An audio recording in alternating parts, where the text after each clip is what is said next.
Rural Americans deserve access to the best our nation has to offer, especially when it comes to health care. Across every state and every community, America's rural hospitals are the first line of defense, protecting our families, neighbors, and loved ones. No matter where you live, hospital care doesn't clock out. They're there 24 hours a day, 7 days a week, 365 days a year. Each year, America's over 5,000 hospitals care for millions of patients, providing 24/7 emergency care, delivering babies, cancer treatments, and other life-saving care that patients rely on. Behind every one of those patients are doctors, nurses, and caregivers working tirelessly to keep people healthy and safe. Hospitals are our community's lifelines. They employ our neighbors and keep our families' health. But now, some in Congress are threatening access to care. Tell Congress, protect patient care to keep America strong. Don't cut rural health care. The Rev and the Rabbi on the Red Apple Podcast Network.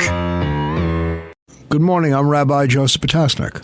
And I'm Reverend A.R. Bernard. Reverend, before I introduce our special guest, I just want to tell you, the President gave a State of the Union for 2 hours. I don't want to hear anyone ever tell a rabbi or a rev the sermon was too long. Can't do that anymore. Fact check. It was an hour and 57 minutes. Oh, okay. All right. So, okay. Yeah. Now, one of the things we've learned over the years is nobody ever complains a sermon is too short. That's never happened in my lifetime anyway. I want to go to the conference line now and speak to someone whom I've come to know and admire for many years. I know her family. Hindy Poupko, Senior Vice President of UJA Federation, doing great work, not only in New York, but around the world. And recently she was involved in the introduction of a bill at City Council. Hindy, you there with us? Wonderful to be here. Thank you, Rabbi. Thank you, Reverend. Okay. I like the order. That sequence sounds good to me. The Reverend and Rabbi. You lost. Overall, you lost. Yeah.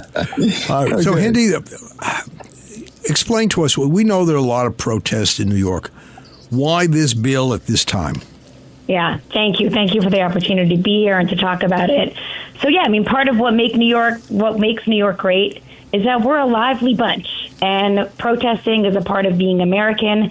It's a part of being the city. But what we saw a few months ago at Park East Synagogue is an example of a protest getting out of control. I know, Rabbi Potasnik, you've seen some of the images and the footage, but not all your listeners have. But really what took place outside of Park East is what we're trying to prevent from ever happening again, which is that families and young children were harassed and intimidated on their way walking into their house of worship, which happened to be Park East Synagogue at the time. And what we're really asking for, and what Julie Menon is asking her council colleagues to do, is approve a bill to ensure that kind of harassment and intimidation does not occur directly in front of schools or houses of worship. Wow. It's amazing. I'm thinking about what we've seen in the last 25 years when it comes to houses of worship that used to be sacred space, safe spaces. And we've seen violent intrusions into houses of worship over the last 25 years, and people being killed, literally, synagogues, Christian churches as well, and mosques.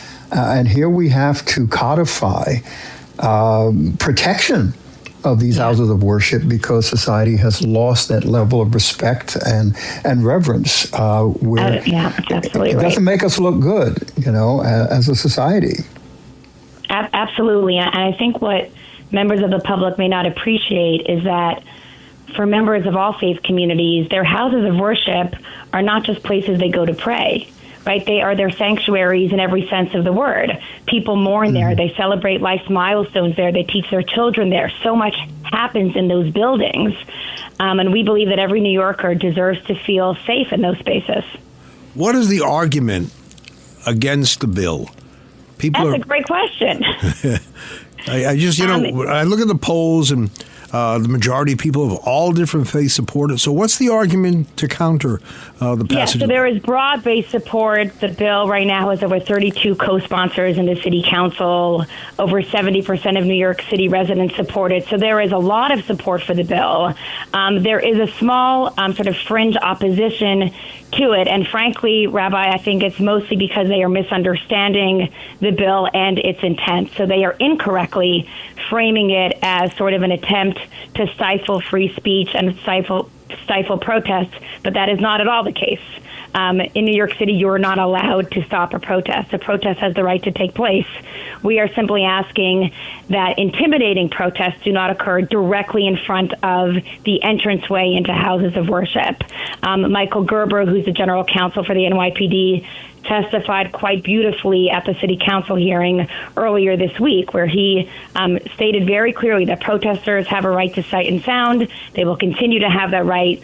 NYPD will just ensure that they are not obstructing the entrance to a house of worship. There was question as to the distance. At one point I heard 25 feet, then I heard 50 feet, then I heard 100 feet. And now it seems to have landed in the hands of NYPD's discretion. Is that where it is right now, that NYPD is determining? Yeah, so some of the back and forth around the feet definitely felt like a Talmudic argument at times, and with people having different rationales for the number of feet. I think Michael Gerber made quite a compelling case that's based in real world the reality, right? So police get to the scene. They know there's going to be a counter protest. They need the flexibility to actually look, not with a measuring tape, but with their own eyes. Right. Think about, based on how the building is, where the door is, where can they put the protest to uphold two sacred values at the same time? The right to protest and the right to assemble and the right to practice our religion. And NYPD has the ability to uphold all of those values at the same time, but they need the flexibility with respect to distance, depending on the realities on the ground. And what the positive news here is in New York, and I think in many other places around the country, is the close relationship, working relationship that houses of worship have with police.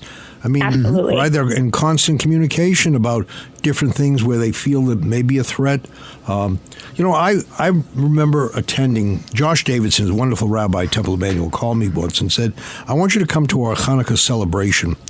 It's going to be outdoors, but you're going to see a number of police there. I said, I've come to learn to live with that.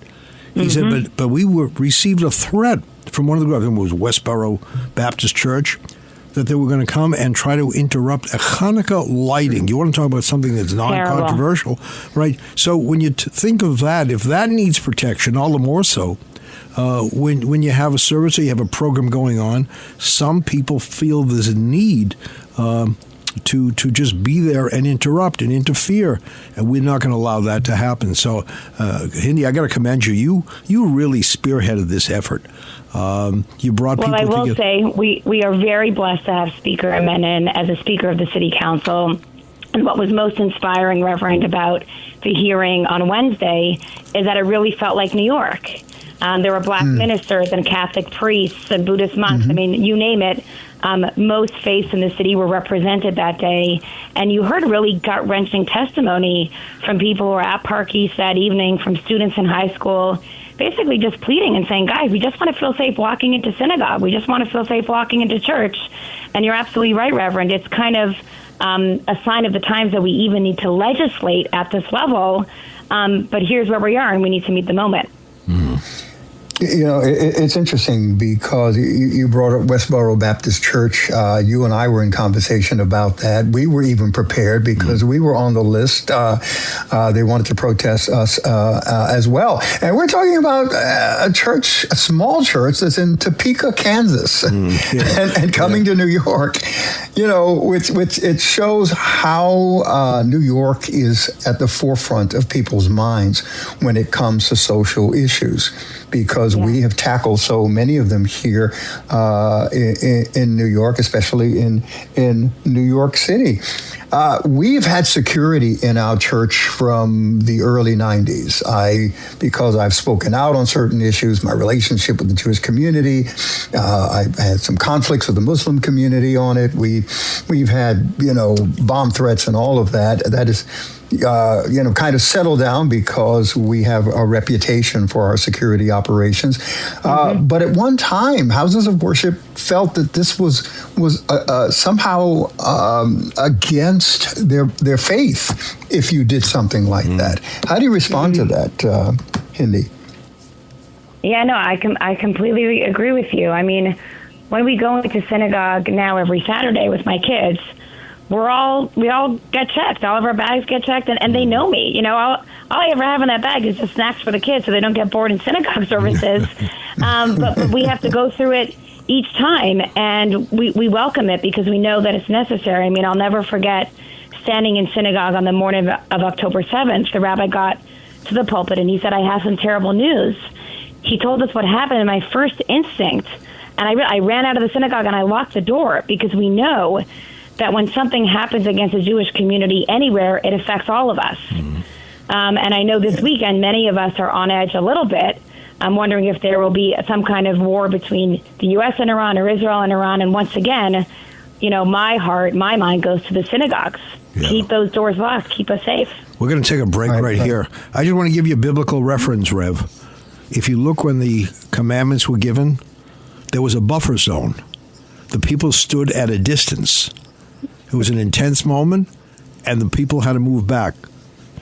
They stood at a distance. That's the first buffer zone in the history of civilization. Beautiful. Right? I'm going to have to dig into that text now and understand the context. Yeah. Stay tuned. We'll be right back with more of the Rev and the Rabbi right here on Red Apple Radio Networks.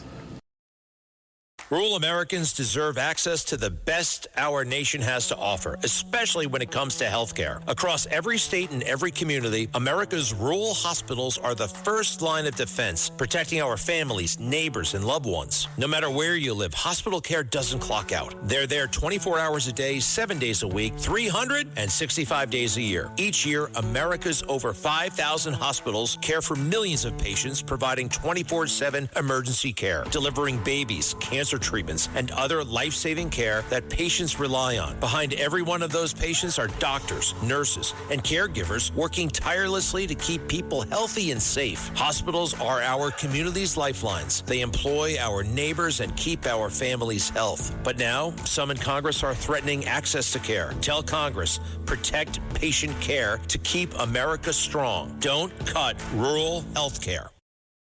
Greenlight helps kids learn about money by actually using it. It's a debit card and money app that teaches kids to earn, save, and spend in real life, not just swipe and hope for the best. Learning happens naturally, in the moment. Parents can set limits, see real-time spending, and guide better habits all in one place, without constant check-ins or cash runs. Don't wait. Try Greenlight risk-free today at greenlight.com/trygreenlight. Welcome back. I'm Rabbi Joseph Potasnik. And I'm Reverend A.R. Bernard. You're listening to the Reverend the Rabbi and our guest. Let me pose the question because, you know, the governor has a bill and we don't want to disrupt the process of that. But does this extend beyond just houses of worship? Are we talking about religious schools and other organizations, Hindy? It's a great question. So currently the city bill speaks about schools in addition to houses of worship, and it also talks about buildings that have educational programs. So think about JCCs or Ys that have early childhood programs. And the reason why this is so important, some people might be thinking, well, why does a JCC need this? What's happening in front of a Y? Well, I can tell you about a couple weeks ago, I was at 92nd Street Y, and we were there for a lecture. The lecture was called The Future of, the State of American Jewry, with New York Times columnist Bret Stephens. While we're inside listening to the lecture, we start hearing sounds of a protest. Lecture ends. I walk out, and we literally had to be protected by security because the protesters were so out of control, literally screaming in our faces. And all we had done was attend a lecture on the state of American Jewry. So the sad fact of the matter is that it's not just houses of worship that are experiencing this. It's schools and it's cultural institutions. And it is not only when it's a conversation about Israel. That's also a total misconception. Brett Stevens was talking to us about the state of American Jewry. What are they protesting in that instance? What is the motivation of the protesters? And the sad truth is we need this bill to protect schools and cultural institutions as well, because the protesters are showing up and intimidating people at all kinds of places. You know, it was interesting. Deacon Kevin McCormick was one of the presenters at the press conference, and he's the superintendent of Catholic schools in the diocese, of Brooklyn. And he said, look, they protest you, they can protest us. This bill is important for all of us. And Hindy, one of the things that I found so heartening was when you and I had spoken about getting non-Jewish participation. It was the easiest thing ever. There was every representative. Everyone said yes. Everyone said yes.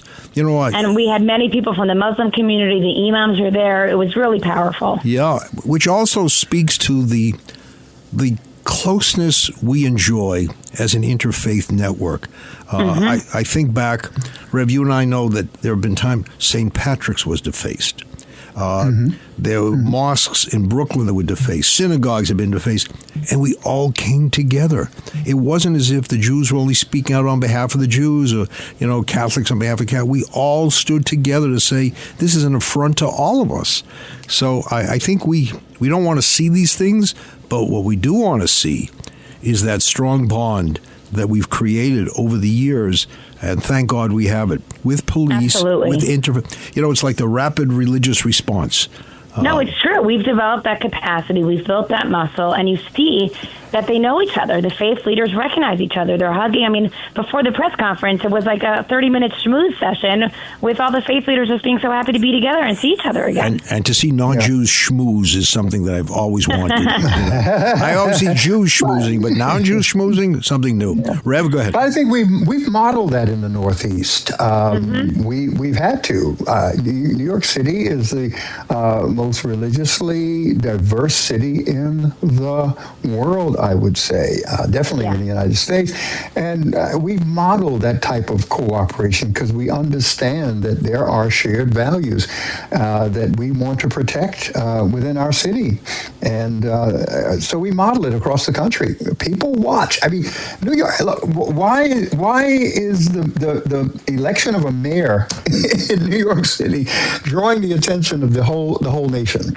Right. Why is that? It's because whatever happens in New York City tends to be a prophetic signal of the nation itself. And that's why we have a greater responsibility as religious leaders, because we bring that moral value consensus to our society. I remember when the Pope said New York City is the capital of the world. He didn't mention Albany.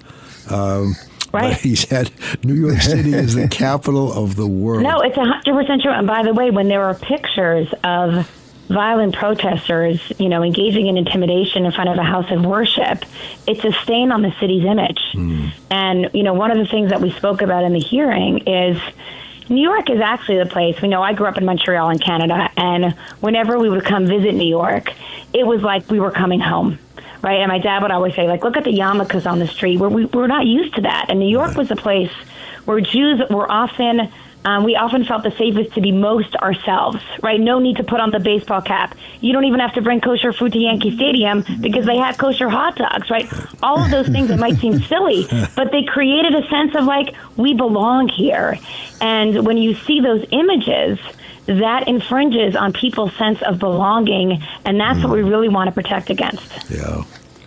Well, Hindy, we have about 3 minutes left for the segment with you. This is Hindy Poupko, Senior Vice President of UJA Federation. Talk about UJA. I think people hear the letters, they hear some of the things, but I don't think many people or enough people understand the breadth and depth of the work that this organization does.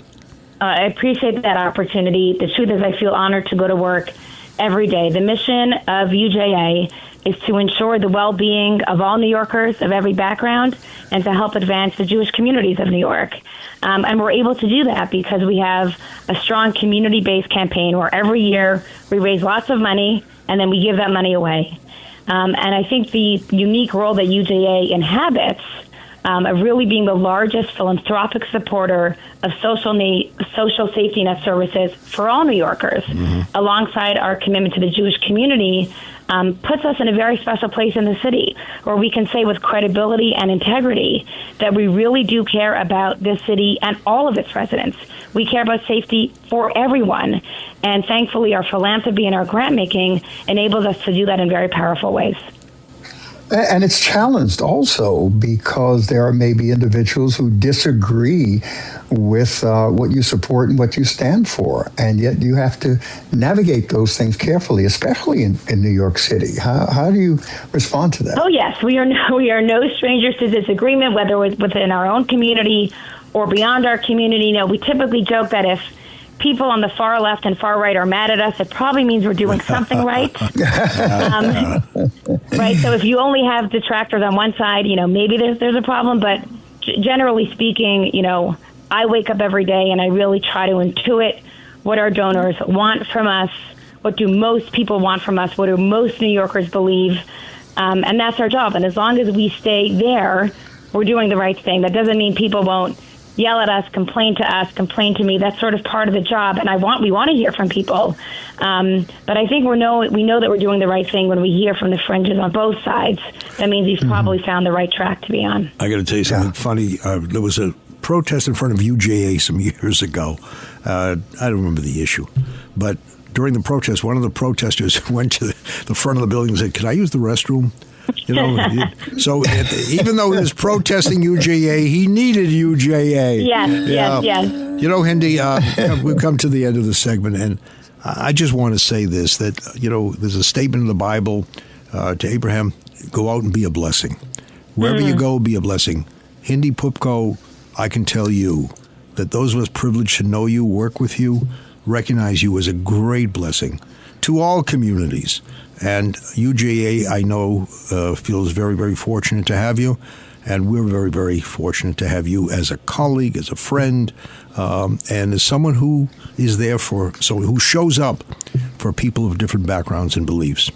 And before you go, Hindy, make sure you put Reverend A.R. Bernard's name on the list at UJA for all of the mailings that go out. And Rev, there isn't a virus in the world that's going to get you off that list. Let me tell you right now. That is true. Thank you for all you do. You. Bye-bye. And stay tuned for more of The Rev and the Rabbi. We'll be right back. Thanks for listening to The Rev and the Rabbi. You can hear The Rev and the Rabbi Sunday mornings at 7. If you like the podcast, share it with your friends and listen anytime at WABCRadio.com and download the WABC Radio app. Hit that subscribe button on all major podcast platforms. Plus, follow WABC on social on Instagram, TikTok, Facebook, and X. See you next time for a new episode so you never have to wonder. What the heck is going on here? Listen to this podcast now on the Red Apple Podcast Network. The Leadership Thread with Dr. Peggy Polonis. I'm Dr. Peggy Polonis. Join me on each episode where I unravel the story that shaped leaders, tracing the thread that led them where they are today. Because leadership isn't born in adulthood. And thank you once again for joining us on the Leadership Thread, education, ethics, and sustainability.